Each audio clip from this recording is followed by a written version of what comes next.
আর আমার দেশের সীমান্তে আমার বোনের মতো আরো কারো বোন বা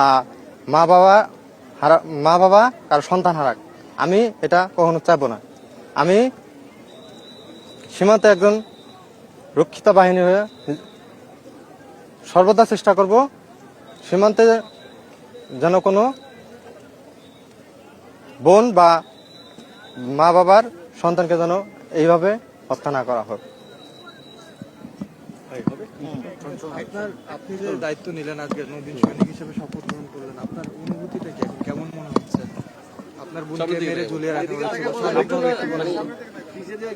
পরিবারের মনে হালও অনেক ধরলেন। স্মৃতি তো আপনার মনে আছে, মানে সেইগুলো আসলে এখন এই যে বাহিনীতে বিজিবিতে আপনি যুক্ত হলেন, সীমান্ত রক্ষার দায়িত্বে আপনি দায়িত্ব পেলেন, আপনার এই যে সীমান্তে গিয়ে দায়িত্ব যখন পালন করবেন বা ট্রেনিং যখন নিয়েছেন, বোনের কথা মানে মনে পড়েছে নিশ্চয়ই। আপনি আসলে কি ভাবছেন, আসলে কেমন লাগছে?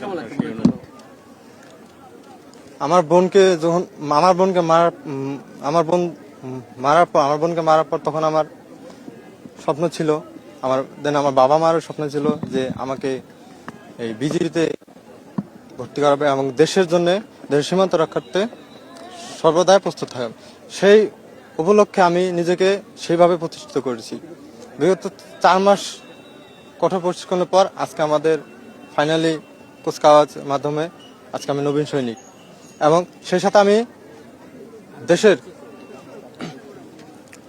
সীমান্তে রক্ষার্থে যত কষ্ট হোক না কেন আমার জীবন বিপন্ন দিয়ে আমি চেষ্টা করব যাতে কোনো বোন বা কোনো বাবা মার সন্তান যেন আমার বোনের মতো যাতে পাখির মতো গুলি না খেয়ে হত্যা না হয়। আপনার নাম, পুরো নামটা কি বলবেন? আমার নাম আরফান হোসেন।